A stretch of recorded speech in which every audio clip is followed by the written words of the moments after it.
Assunto de hoje, remuneração e salário, matéria muito cobrada pela OAB, tá? Quando não cobra na primeira fase, cobra na segunda fase, né? Nós tivemos agora no dia 6 de dezembro a prova da segunda fase da OAB 31 e veio lá uma questão sobre remuneração e salário, que é um dos assuntos que eu vou tratar hoje com vocês aqui dentro desse tema, ok? Pessoal, vamos lá. Vamos começar pelo artigo 457 da CLT. Artigo 457, tá? O artigo 457, meus amigos, é o artigo que traz pra gente o conceito, né, de remuneração e o conceito de salário, tá? Então ele vai falar para vocês o quê? Ele vai dizer que remuneração é igual a salário mais gorjetas, tá? Remuneração, ela engloba então salário mais gorjetas. O que a CLT quis dizer com isso? Ela quis dizer o seguinte, olha, a remuneração do empregado, ela engloba não só aqueles valores pagos a ele diretamente pelo seu empregador, bem como engloba também valores pagos por terceiros, né, àquele empregado, que são aí as denominadas gorjetas, tá? Além disso, no parágrafo 1º deste artigo, vocês irão perceber que existem aí aquelas parcelas que são tidas como parcelas de natureza salarial, tá? Então, o parágrafo 1º do artigo 457, ele vai nos dizer que é parcela salarial, é salário, né? O valor fixo pago pelo empregador ao empregado, mas também são consideradas parcelas salariais as gratificações legais e as comissões, tá? Então, no parágrafo 1º do 457, eu tenho salário. O que é salário? Valor fixo, tá? Mais gratificações legais, mais comissões. Essa é a primeira coisa que vocês precisam guardar aí na cabecinha de vocês, tá? Quais são as parcelas que possuem natureza salarial nos termos do parágrafo 1º do artigo 457, beleza? Seguindo neste mesmo artigo 457, nós vamos nos deparar com o parágrafo 2º, tá? E o parágrafo 2º, ele traz uma outra informação extremamente relevante, que são parcelas que não têm caráter salarial, né? São parcelas que nós podemos chamar de parcelas de natureza indenizatória, tá? E quais seriam essas parcelas que não possuem caráter salarial nos termos do parágrafo 2º do artigo 457? Então, nós vamos ter aí a ajuda de custo, as diárias para viagem, os prêmios, os abonos e o vale alimentação, né? E, inclusive, esse parágrafo, ele ainda diz que, no caso do vale alimentação, é vedado o seu pagamento em dinheiro, ok? A vale alimentação, vedado o pagamento em dinheiro. Dito isso, eu queria esclarecer para vocês o que nós chamamos de parcelas de natureza salarial e parcelas de natureza indenizatória, tá? Por que uma difere da outra? Porque as parcelas de natureza salarial, meus amigos, elas servem para fins de cálculo de outras parcelas, ok? Travou, pessoal? Ai, que pena. Voltou?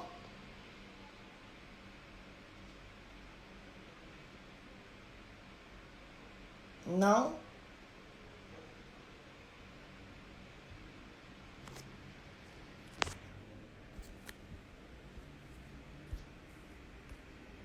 Voltou? Voltou, ótimo, muito bom. Voltou, pessoal? Beleza. Então, vamos lá. Deixa só eu tirar isso aqui. Ótimo. Pronto. Posso repetir, não tem problema nenhum não, tá? Ok. Então, eu vou voltar um pouquinho aí pra gente repetir, tá bom? Gente, deixa eu falar uma coisa com vocês. O sinal da internet tá muito ruim. Acredito que na cidade toda, tá? Então, eu acredito que seja por causa da chuva também. Só falhou um pouquinho, tá normal, ok? Então a gente vai continuar, tá bom? Então, meus amigos, vejam bem. Deixa eu voltar um pouquinho aqui pra gente não perder o fio da meada, né? Que eu já disse para vocês até agora, que eu vou repetir aqui de forma bem rápida, né? Eu mencionei o artigo 457 da CLT, tá? Disse que remuneração é igual a salário mais gorjetas. Falei também que salário é o valor pago pelo empregador diretamente ao empregado e que as gorjetas são valores pagos por terceiros, ok? No parágrafo 1º do artigo 457, nós temos o conceito de verbas salariais. Então, é considerado salário o valor fixo pago pelo empregador ao empregado, bem como gratificações legais e comissões. Beleza. No parágrafo 2º do artigo 457, nós temos verbas que não possuem natureza salarial. Ajuda de custo, vale alimentação, sendo proibido o pagamento do mesmo em dinheiro, diárias de viagem, prêmios e abonos, tá? E aí, quando a nossa live deu uma caidinha aqui, né, a internet está nos boicotando, né, gente? Eu estava explicando para vocês a diferença entre parcela de natureza salarial e parcela de natureza indenizatória, tá? Por que existe essa diferença? Porque as parcelas que possuem natureza salarial, elas servem de base de cálculo para outras parcelas de natureza trabalhista, como, por exemplo, 13º salário, férias, recolhimento de FGTS e INSS, tá? Por isso existe essa diferenciação. As parcelas indenizatórias, elas servem simplesmente para reembolso de valores. Portanto, elas não geram reflexos no valor de outras parcelas de natureza trabalhista. É essa diferença que vocês precisam entender, tá? Salário gera reflexão, parcelas salariais geram reflexão no valor de outras parcelas, como, por exemplo, 13º, férias, dentre outras, e parcelas indenizatórias, simplesmente o empregador paga, né? Reembolsa aqueles valores ao empregado, tá? Mas isso não gera nenhum valor no cálculo de outras verbas de natureza trabalhista. Fechou? Beleza, esse era o primeiro tópico que eu queria abordar com vocês hoje, tá? Bom, quando eu disse para vocês que o salário é um valor fixo pago pelo empregador ao empregado, né? Existe uma outra coisinha que nós precisamos inserir aí nesse conceito, tá? Que são as chamadas utilidades. Por quê, professora? Porque o salário, ele não precisa ser pago só em dinheiro, mas junto com esse dinheiro, eu posso também pagar salário em utilidades, tá? Que é o chamado salário in natura ou salário utilidade. Perceberam o nome? Ó, salário in natura ou salário utilidade. Quer dizer que, mesmo que eu pague alguma coisa para o meu empregado que não seja dinheiro, essa coisa também poderá ser considerada como salário, tá? E aí, nesse sentido, nós vamos para o artigo 458, que é um outro artigo importantíssimo quando nós estudamos a questão da remuneração e salário. E o artigo 458, ele trata exatamente do salário in natura ou salário utilidade, tá? Nos termos do caput do artigo 458, qual que é o conceito de salário in natura ou salário utilidade? É aquele salário pago em coisas, em utilidades, como por exemplo habitação, vestuário, tá? Ou outras parcelas. Essas utilidades, elas devem ser fornecidas pelo empregador em caráter de habitualidade, tá? E em nenhuma hipótese poderá ser fornecida ao empregador bebidas alcoólicas ou drogas ilícitas, tá? Para fins de pagamento de salário, ok? Então, isso é o caput do artigo 458, tá? E aí vocês podem me questionar o seguinte, professora, como que eu vou saber se uma determinada coisa entregue ao empregado é ou não salário utilidade, tá? E aí eu vou dar o caminho das pedras para vocês seguirem e conseguirem identificar se aquela coisa, né, entre aspas, ela é salário ou não, né? Nós vamos começar excluindo coisas que não são consideradas salário-utilidade por lei. Por quê? Porque o próprio artigo 458, lá nos seus parágrafos 2º e 5º, ele vai fazer uma lista, um rol, tá, de coisas que não são consideradas salário-utilidade. E aí, nesse rol, nós temos o quê? Vou até pegar minha CLT aqui para falar para vocês. Ó, preste atenção. Não é salário-utilidade. Não é, tá? Primeira hipótese, vestuários, equipamentos e outros acessórios fornecidos ao empregado para a execução do seu trabalho, para a execução do seu serviço. Não é salário. Item 2, a educação, né, fornecida também pelo empregador, que pode ser fornecida em estabelecimento terceirizado, né, de outro, ou no próprio estabelecimento do empregador, se ele for uma instituição de ensino, tá? Educação, então, não é salário. Item 3, o transporte destinado para o deslocamento, ida e volta ao trabalho, não é salário. Item 4, a assistência médica, hospitalar e odontológica, tá? Planos de saúde, não é salário, tá? Quinta hipótese, os seguros de vida e acidentes pessoais não são considerados salários. Sexta hipótese, a previdência privada também não é considerada salário. E por fim, no inciso 8º, nós temos aí o Vale Cultura, que também não é considerado salário, tá? Além disso, né, lembrando que eu estou aí excluindo aquilo que a lei já me fala que não é considerado salário, além da previsão expressa nos parágrafos 2º e 5º do artigo 458, nós teremos também a súmula 367 do TST, tá? O que a súmula 367 do TST traz de tão relevante, né? Ela também traz coisas que não são consideradas salário.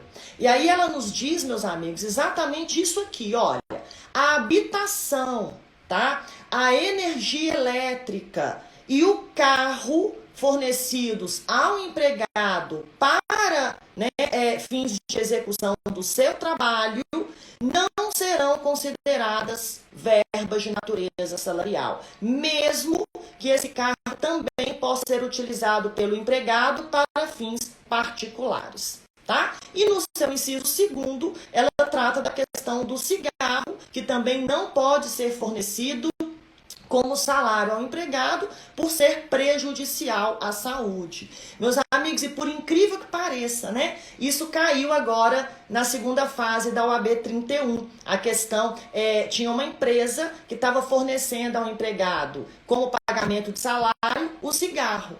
Tá? E aí a resposta era muito simples, estava aí na súmula 367, né? Não pode ser fornecido cigarro como verba de natureza salarial por questão de nocividade à saúde do empregado, ok?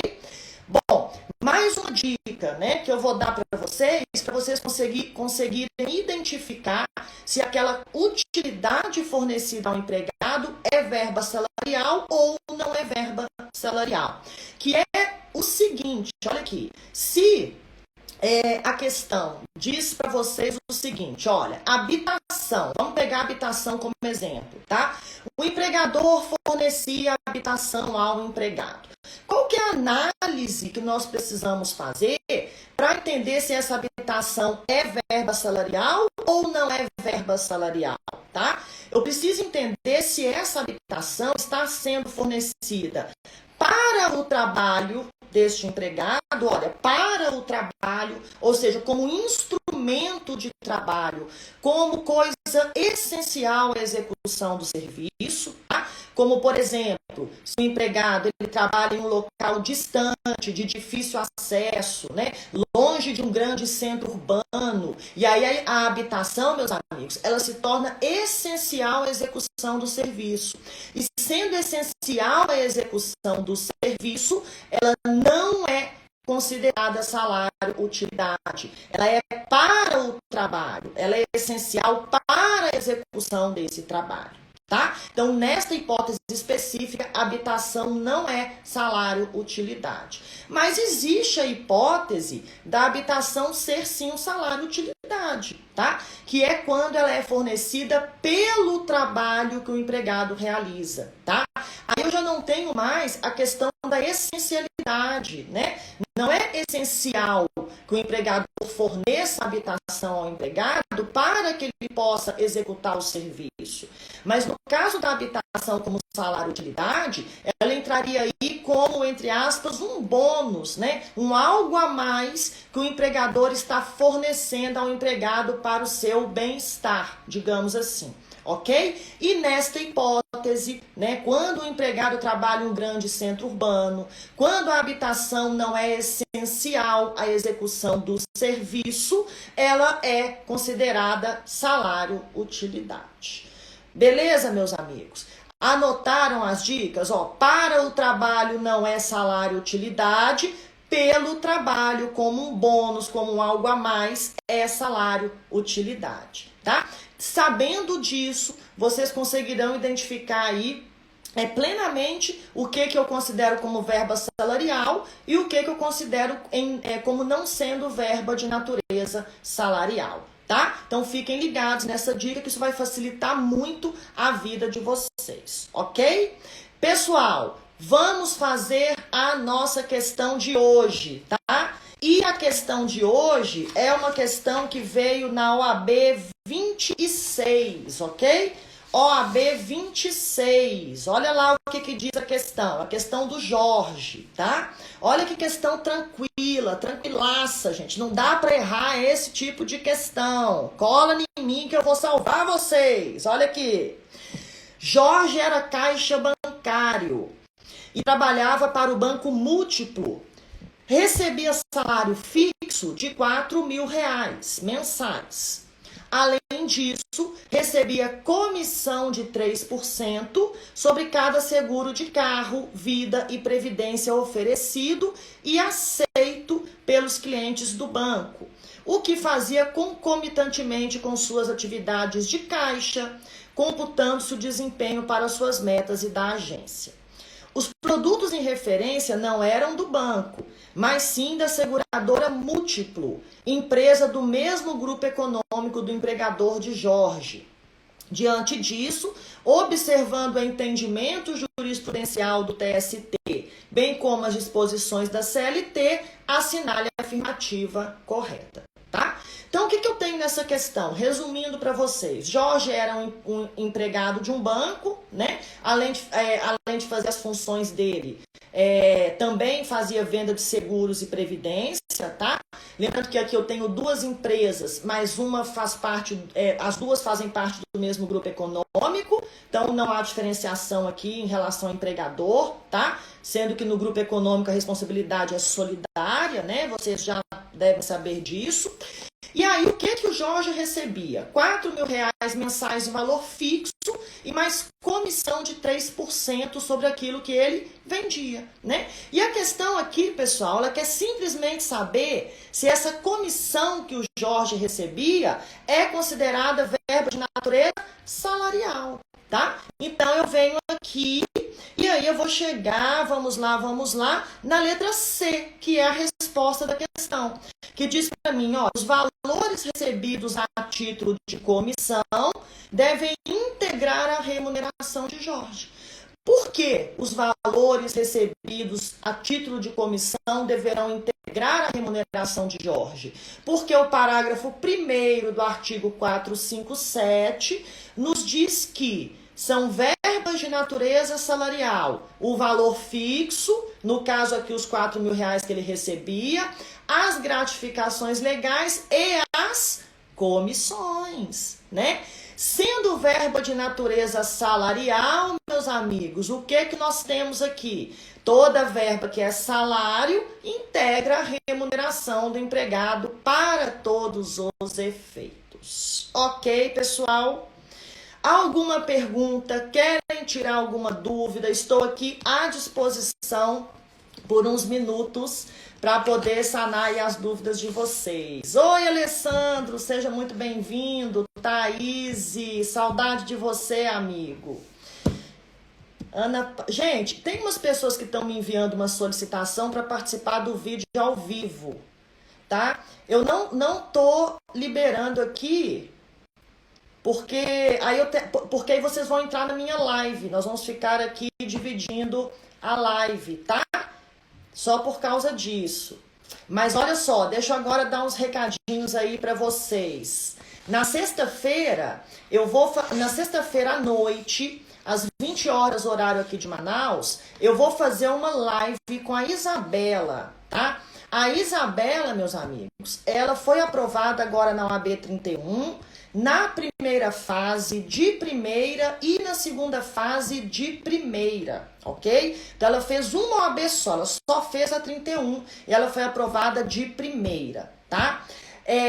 Jaque, eu já respondo a sua pergunta aí.